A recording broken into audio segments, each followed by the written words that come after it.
Hey there, it's been a while, but welcome back to Solomon's Cave. If you wonder what I've been doing and what I've been working on besides my PhD, head over to the Armchair Historian's YouTube channel and you'll find a lot of well-produced videos, several of which I helped research. But I found some time to squeeze out another video for my own channel that I think you'll enjoy. So now let's return to the Bible and look at the second Gospel, the Gospel according to Mark. What kind of Gospel is Mark? Well, it is extremely energetic and dynamic, and Mark was clearly overflowing with enthusiasm when he wrote his Gospel. He goes from one action-packed event to the next and hardly stops to take a breath. One of the most repeated words in his Gospel is therefore, immediately. Seriously, when you read it, try to pay attention to it. However, this does not mean that Mark just started writing one Wednesday afternoon and without planning his story just kept on writing until Thursday morning and then sent it off to print. He clearly has a plan and he wants to show us, like all the other Gospels, his interpretation of who Jesus was and what Jesus' mission meant. And just like Matthew, he emphasizes that Jesus' mission is most certainly a continuation of God's mission that started in the Old Testament. The first words of his book are therefore, beginning of the Gospel of Jesus Christ, the Son of God, which is a clear link to Genesis. And then he immediately goes into the prophets by showing us that John the Baptist, a man who called the people to live righteously just before Jesus started his public ministry, was foretold in the Old Testament as well. However, where Matthew goes on to systematically show us that Jesus fulfilled the scripture every time he did anything at all, Mark goes a different route. Mark focuses on action, specifically miraculous action. This is part of his show, don't tell strategy. It is one thing to say that Jesus was kind, but it is another thing to show that Jesus was kind. So in Mark's Gospel, Jesus is going from place to place, healing the sick, opening the eyes of the blind and the ears of the deaf, casting out demons, raising the dead, and changing the weather. Almost 1/3 of his entire Gospel is about miracles, and roughly half the text of the first 12 chapters. Why does Mark focus so much on Jesus' miracles? Does he want to describe Jesus as some kind of superhero with magical powers? Well, maybe a little bit, but for Mark, the miracles that Jesus performs are not random feats of strength or magic, but they are done with a purpose. Each and every miracle doesn't just tell us something about Jesus' superpowers, but more importantly, it tells us something about his character, his authority, and his mission. For example, most of Jesus' miracles are miracles of healing. This shows that Jesus cares about the sick, the disabled, the blind, and all those who cannot help themselves. But every time there is a spiritual component to it as well, and the groundwork for that spiritual meaning is laid in Mark 4 verse 12. Jesus doesn't only do miracles, but he also teaches theology and ethics. But he does so in parables. And a parable is a way of teaching a theological truth in the form of a story. But why does Jesus use these stories? He's asked that very question, and he responds by pointing to the prophet Isaiah, who prophesied that the people of Israel would hear but not understand and see but not perceive. Meaning, Israel is spiritually blind and spiritually deaf. Mark picks up on this and frequently juxtaposes a story of Jesus healing someone from blindness or deafness with a story of someone either understanding the gospel and believing, or not understanding the gospel and not believing Jesus. In chapter 8 we see both of these combined. In the first section we read how Jesus fed some 4,000 people with just 7 loaves of bread. But the Pharisees are spiritually blind to this miracle and its meaning, and ask for a sign just for them. Jesus refuses, and he and his disciples begin to cross a nearby lake. And he then warns his disciples about the leaven of the Pharisees. Then it becomes clear that his disciples are also blind, as they think that he is talking about the fact that they had forgotten to take bread with them, while instead he was talking about the metaphorical poisonous theology of the Pharisees. In fact, Jesus then asks them directly, "Having eyes do you not see, and having ears do you not hear?"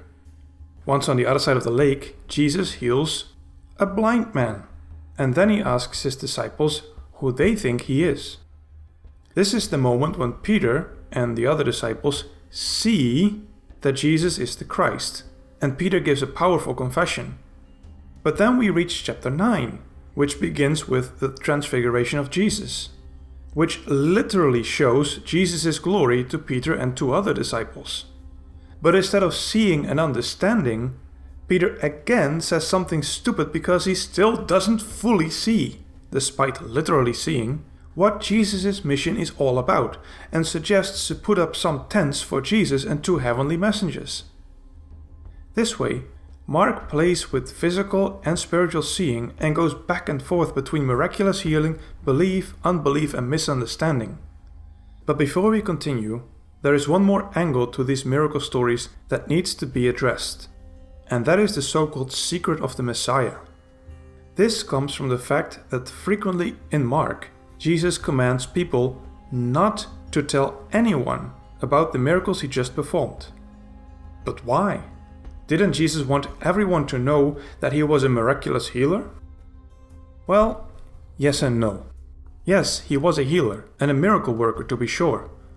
However, the miracles weren't meant as a show to attract and mesmerize an audience, but to point toward a spiritual truth.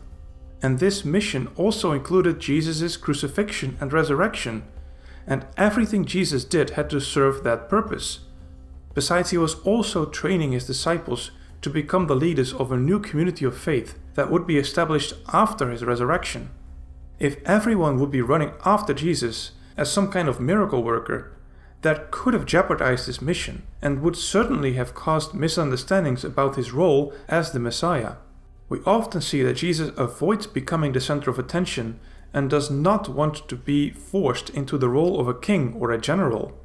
Instead of becoming a king or a general, or both, Jesus has come to die.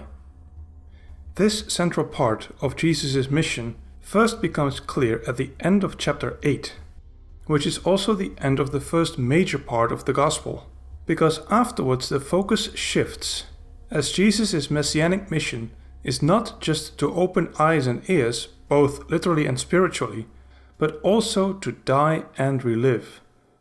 As Jesus himself undergoes an ultimate politeness and deafness on the cross and in the grave, and is then resurrected again as the ultimate miracle of healing.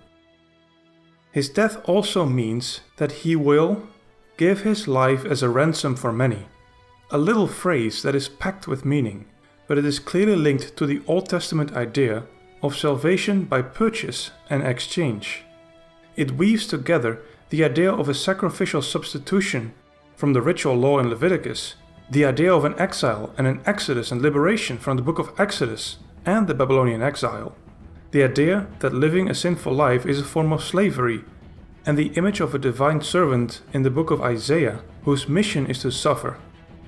Much of this is discussed in more detail by Paul in several of his letters, as well as the anonymous letter to the Hebrews. But for Mark there is no time to dwell on this. From chapter 11 onwards, the final phase of Jesus' mission is all centered in and around Jerusalem, where he, like in the other Gospels, is betrayed, captured, tried, executed, and buried. And then on the third day, Jesus rose from the dead. Now I've talked about Jesus' death and resurrection, but let's look specifically at the resurrection narrative in Mark. In the New Testament we find two different types of stories surrounding the resurrection of Jesus. The first one is the tradition of the empty grave. This story is told by all four Gospels, and it usually mentions a group of women coming to Jesus' tomb and finding it empty. Different Gospels also mention that some of the male disciples go in afterwards to have a look, and some mention the presence of an angel who tells the visitors that Jesus has risen. The second type of story are appearances of Jesus to his disciples after his resurrection. 3 of the Gospels give us examples of those stories, as well as the book of Acts, and the first letter to the Corinthians gives us a list of witnesses to these events. Now Mark clearly has an empty grave story, but does it also have an appearance story? and that depends on who you ask. Most modern Bibles have 3 stories of Jesus appearing to different people in chapter 16 verses 9 through 20.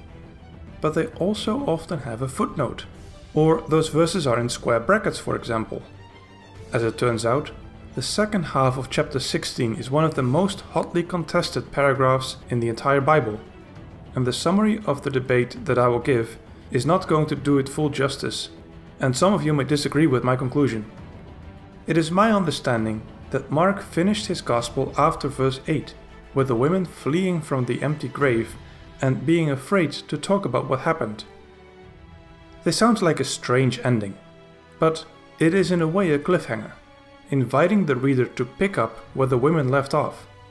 Even though you are afraid, you still know about this story because the women overcame their fear, and so should you. That the gospel ended here is supported by the fact that the oldest and most reliable manuscripts also end here.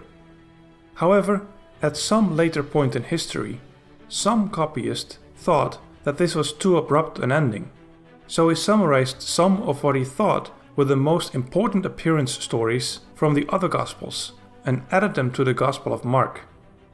He may have initially put them in the margin, since we know from other manuscripts that sometimes notes in the margin function like a footnote or a commentary. And then another scribe later on may have copied this entire paragraph into the main text. If it indeed happened this way, the additional 12 verses at some point found its way into the mainstream, and by the time that Erasmus started collecting Greek manuscripts in the 16th century, he only found manuscripts that had these extra verses, so he assumed that they were part of the original Greek text. And so all older Bibles, like the King James Version, included these verses. But by the 19th and 20th century, some of the older manuscripts were found by archaeologists and librarians. It is still included in most Bibles though, since not all scholars agree. And these last verses of Mark are also quite well known among churchgoers, so they would think that their Bible is incomplete if the Gospel just stopped.